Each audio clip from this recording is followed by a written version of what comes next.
Oke, baik. Selamat sore. Kita ketemu lagi. Kali ini kita mau berbincang-bincang dan topik kita, bahasan kita kali ini adalah tentang PPNBM, pajak penjualan atas barang mewah. Khususnya kita mau membahas kali ini alasan kenapa barang mewah itu perlu dikenai pajak tambahan berupa PPNBM.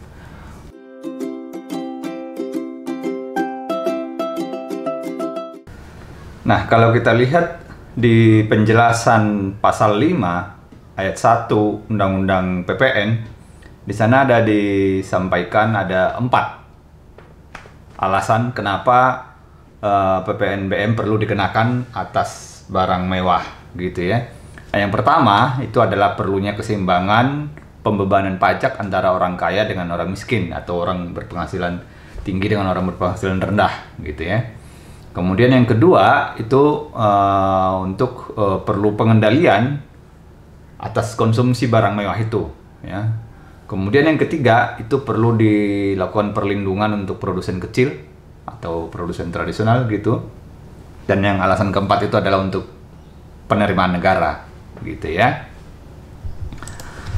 Nah, berdasarkan pengalaman saya selama ini selama mengajar perpajakan, baik itu mengajar para mahasiswa maupun para pegawai, seringkali kalau saya tanyakan menurut kalian gitu ya, apa sih alasannya kenapa kita harus mengenakan pajak tambahan atas barang mewah gitu, kebanyakan mereka gitu menjawab sebagaimana tadi alasan nomor 2 itu kurang lebih ya, yaitu bahwa perlu pengendalian atas konsumsi barang mewah ini gitu ya. Jadi saya nggak tahu mungkin ini mewakili persepsi masyarakat umum atau enggak, atau hanya cuma mahasiswa aja, saya nggak tahu di kelas saya.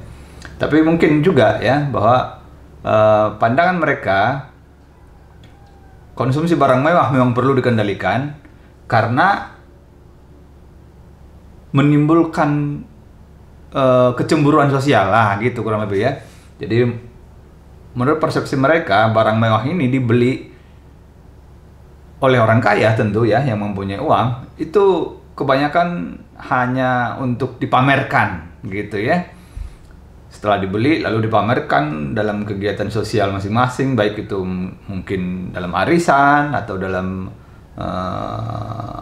kondangan gitu, ataupun mungkin di media sosial ya, dipamerkan di media sosial, di Instagram, di Facebook atau yang lain-lain gitu. Nah, perbuatan pamer ini itu menurut mereka, menurut mahasiswa saya, itu menimbulkan keresahan di masyarakat, nah, gitu kan ya, karena orang yang melihat akan cemburu, akan iri, dengki gitu ya. Ya sebenarnya sih iri karena tidak mampu kan gitu kan ya, nggak mampu beli. Kalau dia mampu beli mah nggak akan iri ya. Istilah mereka itu jiwa miskinnya memberontak gitu kan ya, melihat siapa sehari ini gitu yang lenggok bawa tas harga 300 juta gitu ya, itu mereka langsung jiwa miskinnya itu berontak gitu ya, dia makan sehari aja susah gitu ya. Nah, oke lah, mungkin itu dari perspektif sosiologis masuk akal ya, bahwa memang kita perlu mengendalikan konsumsi barang mewah ini supaya tidak menimbulkan keresahan di masyarakat gitu ya, dalam batas-batas tertentu tentunya ya. Nah, cuman bagaimana sekarang dari perspektif ekonomi? Apakah benar kita perlu kendalikan ini konsumsi barang mewah ini? Ya, apakah benar konsumsi barang mewah oleh orang kaya itu akan merugikan bagi orang miskin? Gitu ya. Nah, jawabannya tentu saja tidak ya. Tidak ada kerugian yang akan dialami orang miskin apabila orang kaya membeli barang mewah ya. Dari mana caranya? Nggak ada ruginya ya. Yang ada malah sebenarnya mereka mendapat manfaat dari konsumsi barang mewah tersebut. Nah, bagaimana caranya? Nah, kita tahu bahwa setiap konsumsi itu akan memberi kontribusi kepada pendapatan nasional, gitu kan ya. Nah, kita tahu dari rumus misalkan formula pendapatan nasional, Y sama dengan C tambah I tambah G, gitu kan ya. Nah, setiap konsumsi, baik konsumsi apapun, itu akan berkontribusi terhadap variabel C, ya kan, konsumsi nasional. Nah, konsumsi nasional ini akan membentuk, mengakumulasi kepada pendapatan nasional atau produksi nasional, gitu kan ya. Nah, tentu dengan bertambahnya produksi nasional, orang miskin juga akan mendapat manfaat, ya kan? Dari mana caranya? Ya dengan bertambahnya pendapatan nasional, otomatis nanti penerimaan perpajakan akan bertambah gitu misalkan ya. Lalu penerimaan perpajakan ini tentu akan dipakai untuk sebagai anggaran, menambah anggaran negara untuk membangun berbagai sarana, prasarana, infrastruktur gitu kan ya.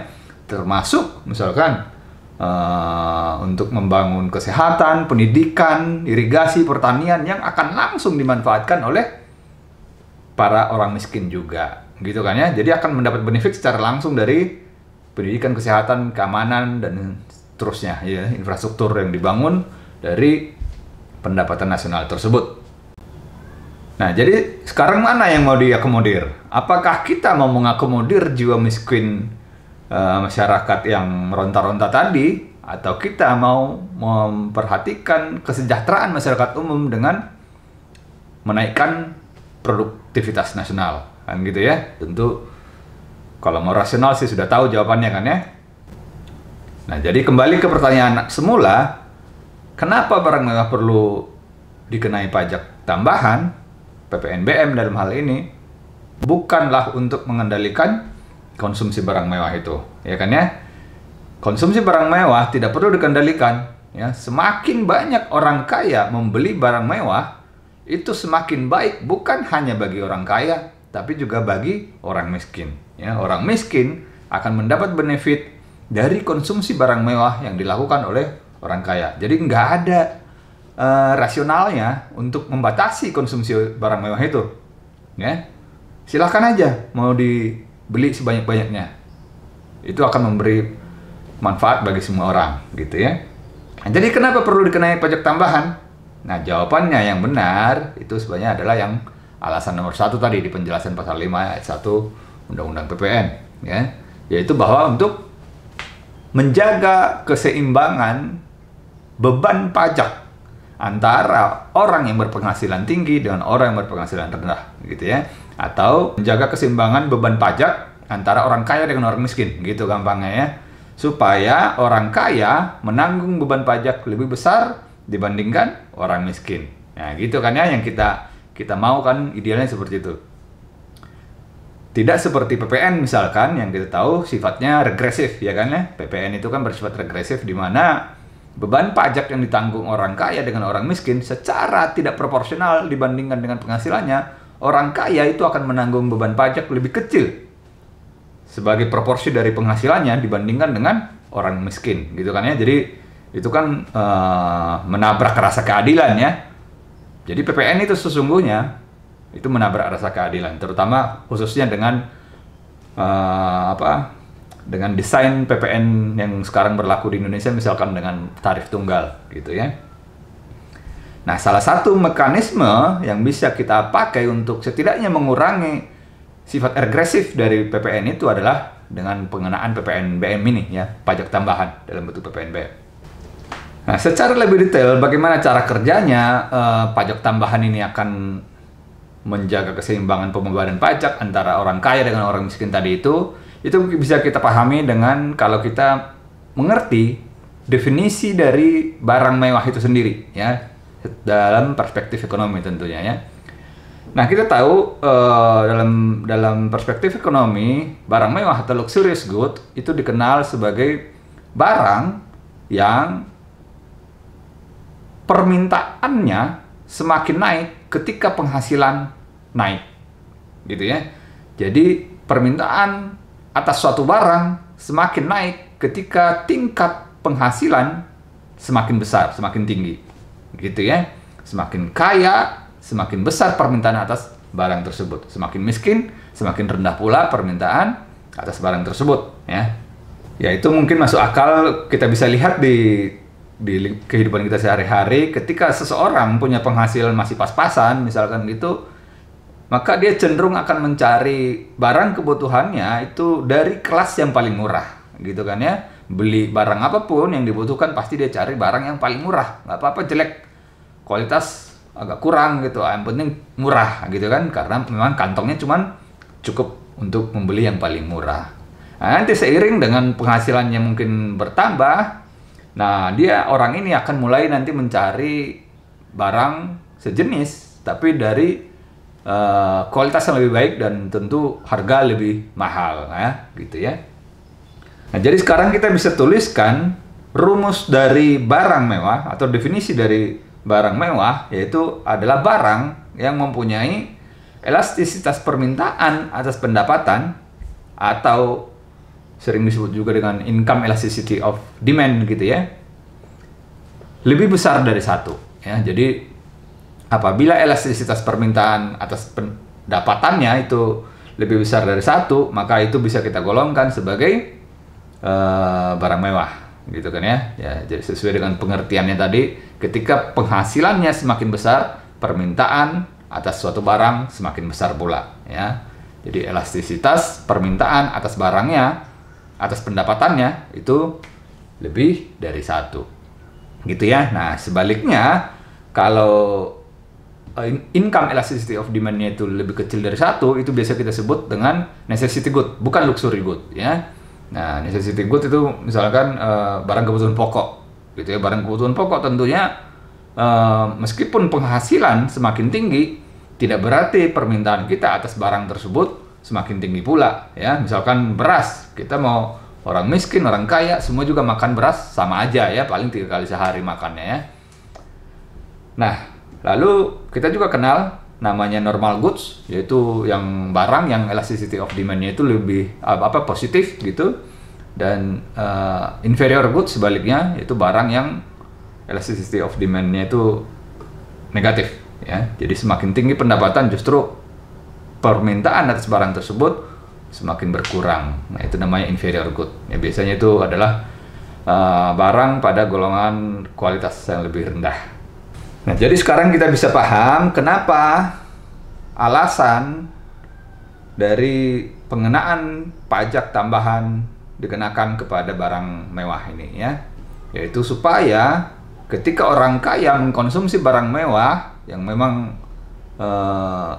barang mewah itu tadi adalah barang yang permintaannya semakin besar ketika penghasilan semakin besar. Artinya apa? Berarti memang barang-barang mewah itu adalah barang-barang yang dikonsumsi oleh orang kaya, gitu ya. Orang miskin tidak mengkonsumsi barang mewah, ya. Sehingga dengan demikian, kalau dikenai pajak lebih tinggi atas barang mewah, tentu orang kaya otomatis akan menanggung beban pajak yang lebih besar.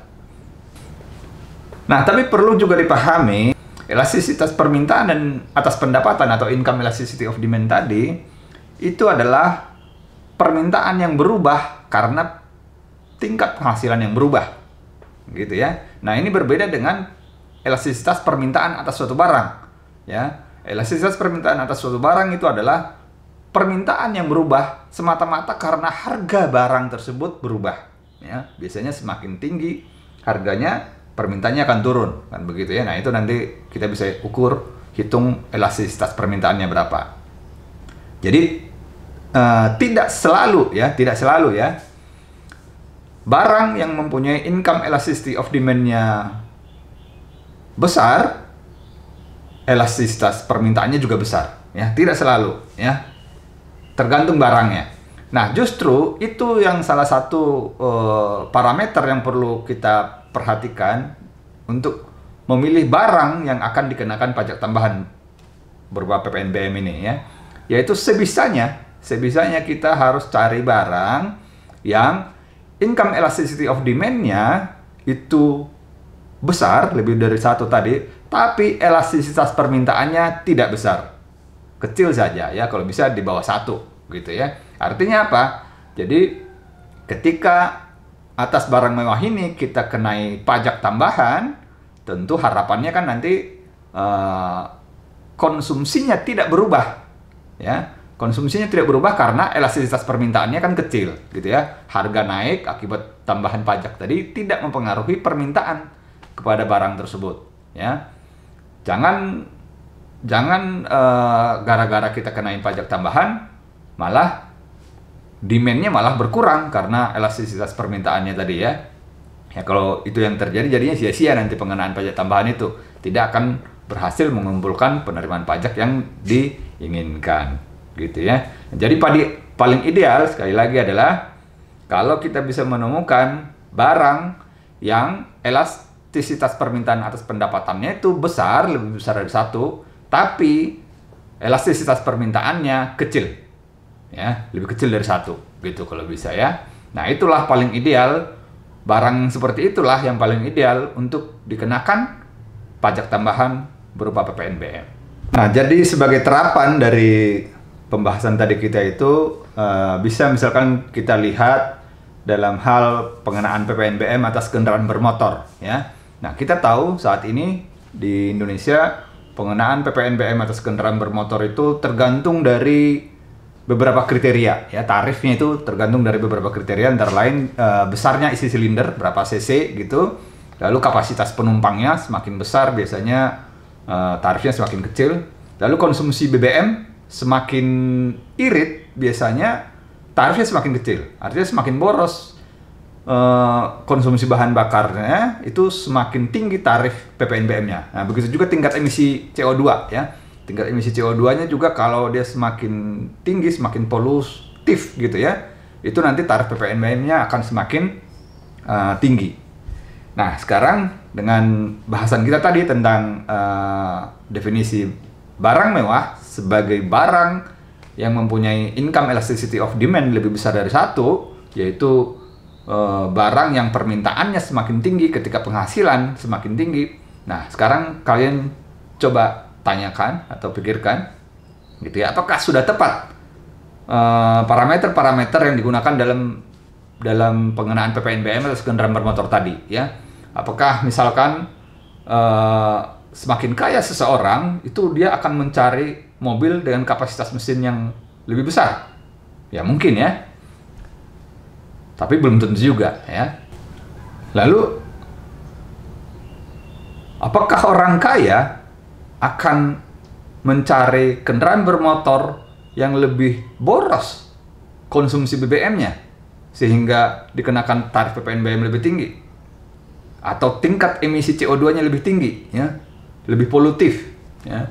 Ya memang mestinya enggak ya, mestinya enggak, justru agak kontradiktif kan ya. Nah, karena itu kita dari sini kita bisa paham bahwa dalam hal ini pengenaan PPNBM dengan menggunakan parameter konsumsi BBM dan tingkat emisi CO2 tadi, mestinya alasannya bukan lagi untuk demi keadilan pembebanan pajak antara orang kaya dengan orang miskin, tapi tujuannya adalah untuk, nah itu tadi yang nomor 2, yaitu untuk pengendalian konsumsi barang yang mau dikenai pajak ini. Tapi sebenarnya bukan kategori barang mewah lagi harusnya, gitu ya. Maka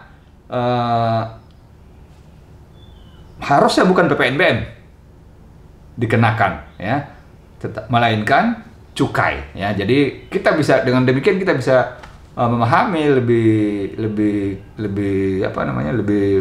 lebih tepat gitu ya, perbedaan antara PPNBM dengan cukai ya. Kalau cukai itu memang ditujukan untuk mengendalikan konsumsi atas barang tersebut ya, karena dia menimbulkan polusi misalkan ya, seperti kendaraan bermotor ini, atau misalkan rokok, minuman alkohol memang tidak diinginkan untuk dikonsumsi ya. Nah, itu perlu dikenai pajak tambahan. Dan beda dengan pajak atas barang mewah, di mana kita mencari barang yang income elasticity of demand-nya besar, tapi elastisitas permintaannya kecil. Nah, kalau cukai justru sebaliknya, kita harus cari barang yang elastisitas permintaannya besar, sehingga ketika kita kenai pajak tambahan, permintaannya itu nanti menurun. Nah, gitu ya, kurang lebih.